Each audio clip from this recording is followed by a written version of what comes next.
People world over commemorated the 21st anniversary of the 9/11 attacks that shocked the United States and killed nearly 3,000 people. In 2001, the hijackers, members of the Afghanistan-based terrorist group Al-Qaeda, took control of commercial planes and used them as missiles, crashing into New York's World Trade Center, the Pentagon, and a Pennsylvania field. The incident changed the world thereafter, becoming a turning point in the global political discourse.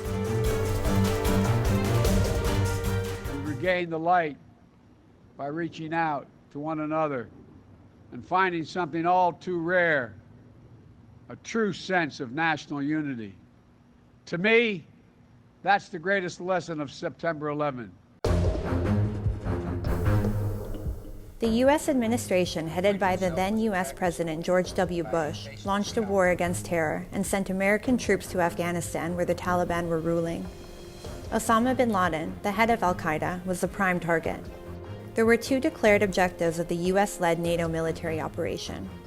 One, dismantling Al-Qaeda, and two, removal of the Taliban from power in Afghanistan to create a democratic state.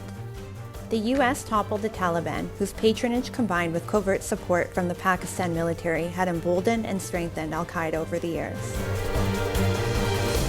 There is absolutely no way that Osama bin Laden was hiding in a military cantonment, Abbottabad, and Pak ISI would not have known. It's impossible. They were definitely involved, they sheltered, and sections in America, they have been saying, especially their defense forces, they have been saying that Pakistanis, they pretend that they are aligned with the United States and yet they have been harming American interests. American forces' military presence in Afghanistan continued for more than 2 decades, and billions of dollars were spent over the war. On May 2, 2011, the U.S. Special Forces killed Al-Qaeda founder Osama bin Laden in Pakistan's Abbottabad in Operation Neptune Spear. The fact that bin Laden was hiding in Pakistan exposed Islamabad's failure to track down, or failure to reveal the hideout of America's most wanted terrorist. The U.S.-led NATO forces left Kabul in 2021, but the war against terror continues in Afghanistan and neighbouring Pakistan. Despite the Taliban takeover, the U.S. located the second general emir of Al-Qaeda, Ayman al-Zawahiri, and killed him in a drone strike in August this year.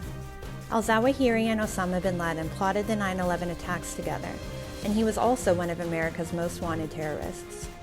The killings of both Osama bin Laden and al-Zawahiri, however, pose serious questions before Pakistan and the Afghan government as to how two of the world's most wanted fugitives were able to hide right in their backyard.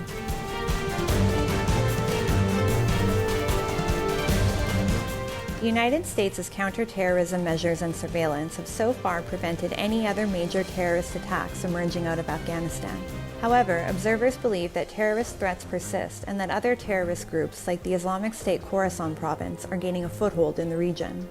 With improved intelligence and law enforcement at the domestic level, Washington has developed a network of allies who are capable of preventing an incident similar to what it tragically suffered 21 years ago. However, the U.S. cannot afford to ignore the possibility of a terrorism resurgence and a threat of future terror attacks. People in Washington are also aware that the Taliban never completely severed its alliance with Al-Qaeda. The neighbouring Pakistan-based Haqqani network is also involved in the equation, which only amplifies the threat. While U.S. withdrawal from Afghanistan may have been hailed as respecting the sovereignty of the country, the fact remains that the ground reality in Afghanistan remains the same, and the United States and others around the world need to keep a continued vigilant eye on day-to-day happenings in Afghanistan.